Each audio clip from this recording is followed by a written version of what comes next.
अरे राम राम राम राम। कितनी जोर की बारिश हो रही है।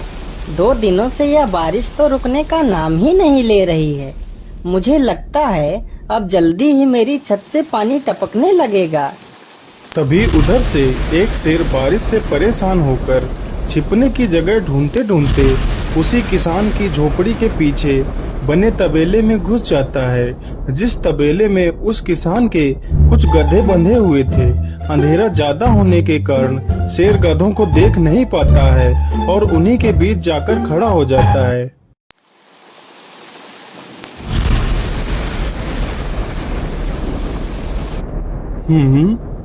यहाँ से तो किसी मनुष्य की आवाज आ रही है। चलो चुपचाप बैठा रहता हूँ। जैसे ही यह आदमी मेरे करीब आएगा मैं इसे खा लूंगा। हाय हाय हाय, यह बारिश कब रुकेगी? ऊपर से यह टपका भी आ गया। अब मैं क्या करूं? इस टपके से कैसे बचूं? इतना तो डर मुझे शेर और बाघ से भी नहीं लगता है जितना डर मुझे इस टपके से लगता है। अरे यह टपका कौन है? मुझे लगता है यह टपका तो मुझसे भी ज्यादा खतरनाक है। अभी तो यह आदमी शेर और बाघ से ज्यादा इस टपके से डर रहा है। चलो जल्दी से मैं यहाँ से निकल लेता हूँ, नहीं तो कहीं टपका ने मुझे देख लिया तो मेरी खैर नहीं। ओहो, अब मैं इस टपका से कैसे बचूं? चलो जल्दी से मैं अपनी मौसी के घर चला जाता हूँ।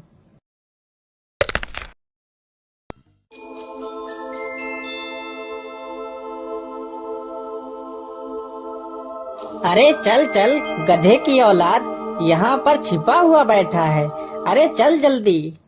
अरे ये क्या, जिसका डर था वही हुआ।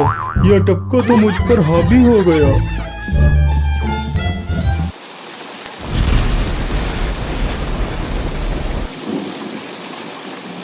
कैसे बचूं? कैसे बचूं? इस टपका से मैं कैसे बचूं? हे भगवान मेरी सहायता करो, मुझे इस टपका से बचाओ। मैं आज के बाद किसी प्राणी को नहीं मारूंगा। मैं मांसाहार छोड़ के शाकाहारी बन जाऊंगा। भगवान मेरी रक्षा करो। शेर को दौड़ते दौड़ते रात से सुबह हो जाती है।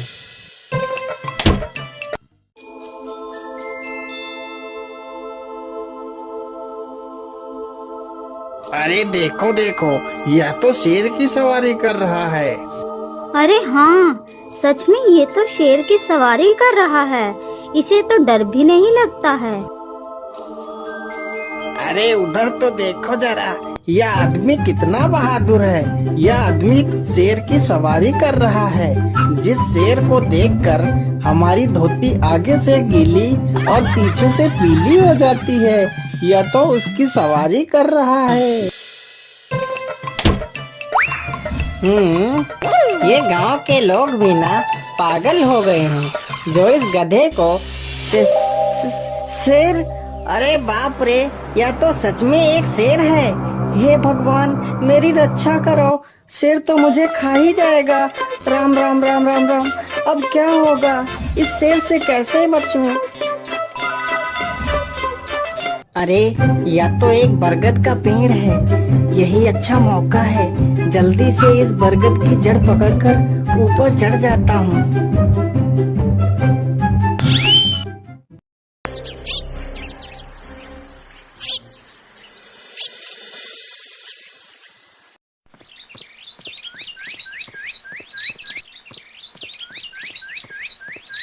अरे शेर भैया, तुम इतनी जोर जोर से भागते हुए कहाँ जा रहे हो? आप तो बहुत डरे हुए लग रहे हो। आप तो जंगल के राजा हो, आपको किसका भय है?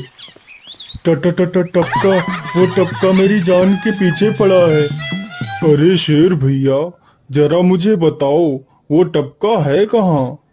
अरे भालू भैया, वो टपका मेरी पीठ से उतरकर उस बरगद के पेड़ पर चढ़ गया है। उसने मुझे रात भर खूब दौड़ाया है। वो तो भगवान का शुक्र है कि मैं जिंदा बच गया। चलो शेर भैया, मुझे उस टपके के पास ले चलो, जरा मैं भी तो देखूं आखिर ये टपका है कौन। अरे नहीं भालू भाई, बड़ी मुश्किल से तो मेरी जान बची है। मैं अपनी जान फिर जोखिम में नहीं डालूंगा। तुम्हें जाना है तो जाओ। अच्छा अच्छा, ठीक है शेर भाई, तुम यहीं रुको। मैं अभी बरगद के पेड़ पर देख कर आता हूँ। आखिर ये टपका है कौन? जाओ जाओ बच्चों, जब वो टपका तुम्हारे ऊपर हावी होगा तो पता चलेगा। अरे कहाँ है यह टपका जिसने राजा जी की हवा टाइट कर दी? चलो इस पेड़ पर चढ़कर देखता हूँ। अरे बाप रे बाप, शेर क्या अकेला कम था, जो ये भालू भी आ गया। मुझे लगता है कि आज मेरी मौत निश्चित है। भालू पेड़ पर उल्टा होकर चढ़ने लगता है, तभी किसान और तेज से कांपने लगता है। कांपने की वजह से किसान के हाथ से छड़ी छूट जाती है और उल्टा होकर चढ़ रहे भालू के पिछवाड़े पर जा लगती है। भालू धड़ाम से जमीन पर गिरता है।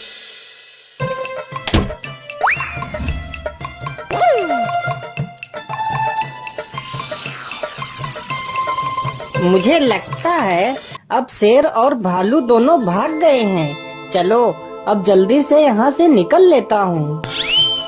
सारे राज्य में यह बात फैल गई कि हरिया किसान बहुत ही बहादुर है और वह शेर की सवारी कर लेता है। धीरे धीरे यह बात राजा तक पहुँच गई।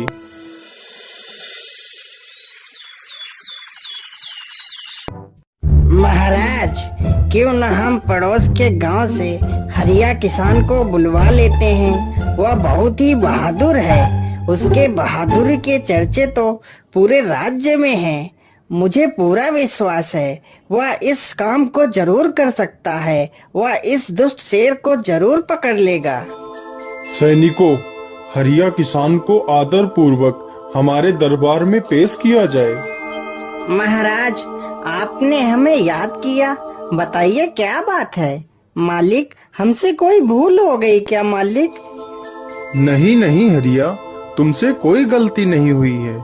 यह कुछ लोग पड़ोस के गांव से आए हैं। इनका कहना है कि इनके गांव में कोई दुष्ट शेर आ गया है जो इनके पशुओं को उठाकर ले जाता है और उन्हें मारकर खा जाता है।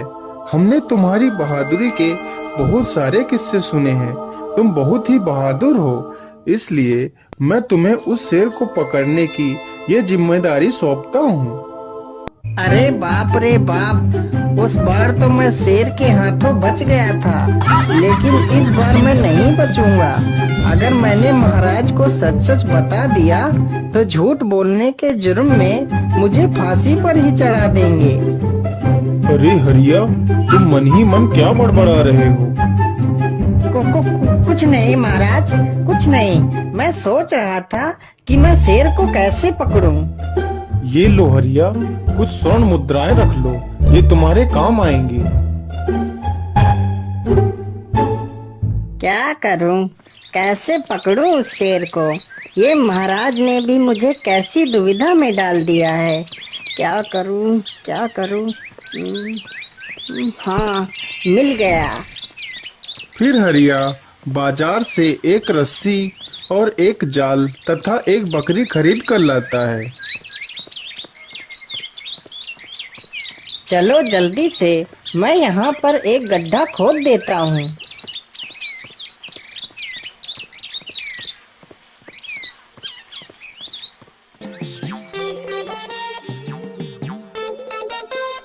गड्ढा तो खोद दिया। चलो अब जल्दी से इस बकरी को रस्सी से बांध देता हूँ। हरिया ने बकरी को रस्सी से बांधकर गड्ढे में खड़ा कर दिया और जाल को लेकर पेड़ की डाल पर बैठ जाता है। थोड़ी ही देर बाद जब बकरी को भूख लगती है तो वह चिल्लाने लगती है। अरे, यह तो बकरी के चिल्लाने की आवाज है, लेकिन यह आवाज आ कहां से रही है? आसपास तो कोई नहीं दिख रहा है। मुझे लगता है यह आवाज उस पेड़ के पास से आ रही है। चलो चलकर देखता हूँ।